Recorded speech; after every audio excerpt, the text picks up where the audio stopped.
خان جب سب سے پہلے ننگے پاؤں مدینہ شریف گئے تھے تو جب وہ واپس آئے تھے تو فوراً ہی باجوہ کو کال آنا شروع ہو گئی کہ یہ تم کیا اٹھا کے لے آیا، ہم اس ملک میں شریعت کا نظام ختم کرنے لگے ہیں اور تم شریعت کے ٹھیکیداروں کو لے آئے ہو، ہمیں یہ نہیں چاہیے۔ آپ یقین مانیے تب سے خان اور اس کی بیگم کے بارے میں گن ڈالنا شروع کر دیا اور خان کو یہودی کا ایجنٹ کہنا شروع کر دیا۔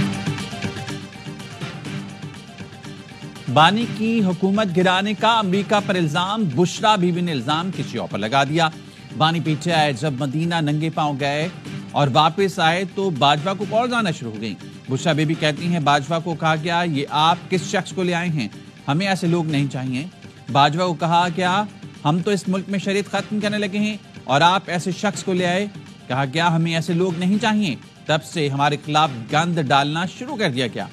بانی کو یہودی ایجنٹ کہا جانے لگا۔ میں موجود تھا خان صاحب کے ساتھ، جنرل باجوہ بھی ادھر موجود تھے، تو ان کو کال کی تو ضرورت نہیں تھی کہ سعودی عرب ان کو کال کرتا۔ مجھے آپ بتائیں کون سی شریعت خان صاحب نے پاکستان میں نافذ کی ہوئی؟ دوست ممالک کے اوپر الزام تراشی نہیں کرنی چاہیے۔ سابق army chief general Qamar Javed Bajwa نے بشرا بیوی کے بیان کی تردید کر دی۔ کہتے ہیں بانی پیچھے ہے کہ سعودی عرب سے واپسی پر کوئی فون کالز نہیں آئیں۔ بشرا بیوی غلط کہہ رہی ہیں، میرے پاس کوئی کالز نہیں آئی تھیں۔ چیئرمین پاکستان علماء کونسل طاہر اشرفی کہتے ہیں بشرا بیوی جھوٹ بول رہی ہیں، سعودی عرب کو جنرل باجوہ کو کالز کرنے کی ضرورت نہیں تھی، وہ وہیں موجود تھے۔ بشرا بیوی کے بیانات سعودی عرب کے خلاف مہم کا حصہ ہیں۔ بانی نے سعودی عرب سے تعلقات تباہ کر دیے تھے، جنرل باجوہ اور فوج نے جا کر تعلقات بحال کروائے۔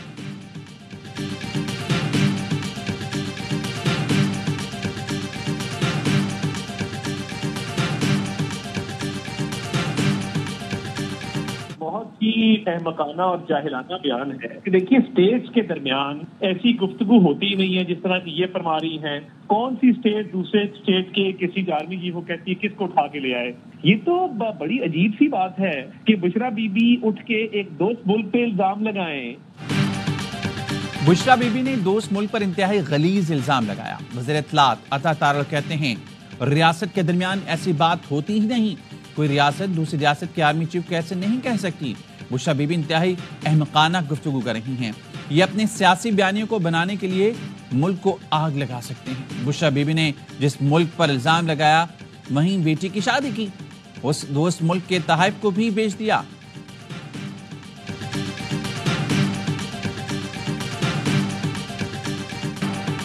اسلام آباد ہائی کورٹ کا انتظامیہ کو احتجاج کی اجازت نہ دینے کا حکم۔ چیف جسٹس اسلام آباد ہائی کورٹ نے وزیر داخلہ کو پی ٹی آئی سے مذاکرات کی ہدایت کر دی۔ پی ٹی آئی قیادت کو بیلاروس کے صدر کے دورے کی حساسیت سے آگاہ کیا جائے، اگر مذاکرات کامیاب نہ ہوں تو وزیر داخلہ قانون کے مطابق اسلام آباد میں امن و امان یقینی بنائے۔ پی ٹی آئی کے احتجاج کے خلاف تعزیوں کی درخواست پر اسلام آباد ہائی کورٹ کا فیصلہ، انتظامیہ مروجہ قانون کے خلاف دھرنا، ریلی یا احتجاج کی اجازت نہ دے، یقینی بنایا جائے عام شہریوں کی کاروبار زندگی میں کوئی رکھنا نہ پڑے۔ دوران سماعت چیف جسٹس عامر فاروق نے ریمارکس دیے، کنٹینر لگانا اور انٹرنیٹ بند کرنا حل نہیں۔ طلبی پر وزیر داخلہ محسن نقوی عدالت میں پیش ہوئے۔ چیف جسٹس نے کہا کیا یہ نہیں ہو سکتا کہ آپ پی ٹی آئی کو انگیج کر لیں؟ وزیر داخلہ نے عدالت کو بتایا کہ وہ احتجاج سے نہیں روکتے لیکن اپنے علاقوں میں کریں۔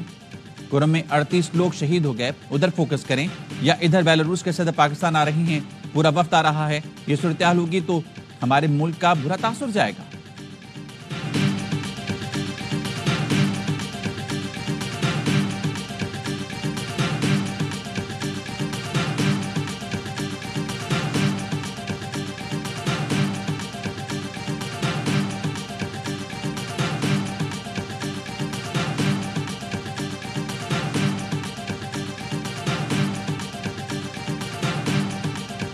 سرکاری وسائل سے سرکاری پیٹرول، سرکاری گاڑیاں اور سرکار کے وسائل کا بے دریغ استعمال ہوتا ہے، اس کو روکا جائے۔ اسلام آباد ہائی کورٹ کا ایک آرڈر آ چکا، اس آرڈر کے اندر یہ بات درج ہے، نہ تو کسی قسم کا احتجاج، نہ دھرنا، نہ ریلی، اس کی اجازت نہیں دی گئی۔ ہائی کورٹ کا حکم آ چکا، کسی قسم کے احتجاج کی اجازت نہیں ہوگی۔ وزیر اطلاعات عطا تارڑ کہتے ہیں خیبر پختونخوا میں سرکاری وسائل کو سیاسی سرگرمیوں کے لیے استعمال نہیں کیا جا سکتا، سیاسی سرگرمیوں میں ملوث سرکاری افسران کے خلاف سخت کارروائی کی جائے گی۔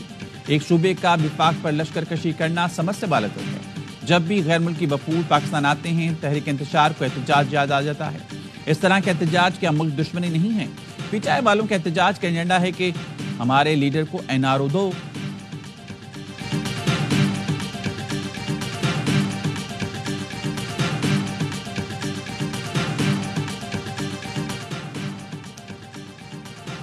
سرکاری وسائل کے غلط استعمال کے خلاف مزاحمت کریں۔ چیف سیکرٹری خیبر پختونخوا کا تمام کمشنرز، ڈپٹی کمشنرز، سیکرٹریز اور پولیس افسران کو مراسلہ۔ ضابطۂ اخلاق پر عمل درآمد، سیاسی جانبداری پر پابندی کی ہدایات۔ سیاسی قیادت کے احکامات صرف آئین اور قانون کے مطابق مانے جائیں۔ اہلکار سرکاری وسائل، اثاثوں یا اختیارات کے غلط استعمال، دباؤ یا لالچ کی مزاحمت کریں۔ سب کو کسی بھی سیاسی جماعت یا سرگرمی کو براہ راست یا بلا واسطہ مدد دینے سے گریز کرنا چاہیے۔ خلاف ورزی کرنے والے اہلکاروں سے سختی سے قانون کے مطابق نمٹا جائے گا۔ وزارت داخلہ نے چیف سیکرٹری کو خط لکھ کر کہا تھا، یقینی بنائیں 24 نومبر کو احتجاج کے لیے سرکاری مشینری استعمال نہ ہو، سرکاری ملازمین یا پیسہ بھی استعمال نہیں ہونا چاہیے۔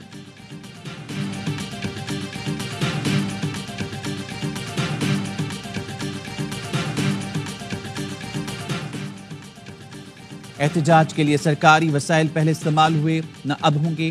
مشیر اطلاعات بیرسٹر سیف کہتے ہیں، سیکیورٹی اہلکار MNAs MPs کے ساتھ ہوتے ہیں۔ ہم نے تو کبھی کسی اہلکار کو نہیں کہا کہ کسی اہلکار کو پتھر ماریں۔ احتجاج کے لیے تیاریاں آخر مراحل میں ہیں، عوام کو موبلائز کر رہے ہیں۔ وزیر اعلیٰ 24 نومبر کو خود احتجاج کی قیادت کریں گے۔ حکومت بانی PTI کو رہا اور مذاکرات کے لیے واضح اعلان کریں۔ ہم احتجاج مؤخر کرنے پر غور کریں گے، ورنہ یہ 24 نومبر والا دھرنا 2014 کے دھرنے سے بڑا ہوگا۔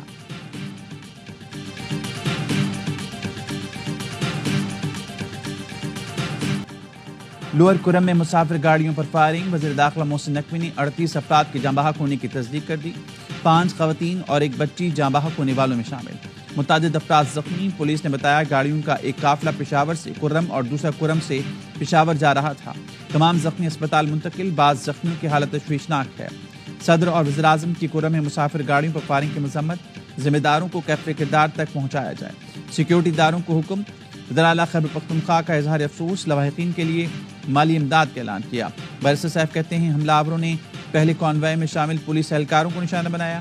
افغانستان میں موجود پاکستان مخالف دہشت گردوں کی کارروائی کو خارج از امکان قرار نہیں دیا جا سکتا۔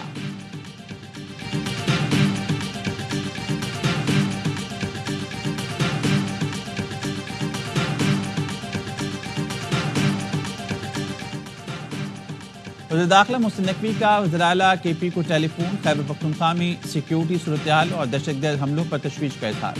علی امین گنڈاپور نے دہشت گردی کے خاتمے کے لیے مشترکہ کوششوں پر اتفاق کیا۔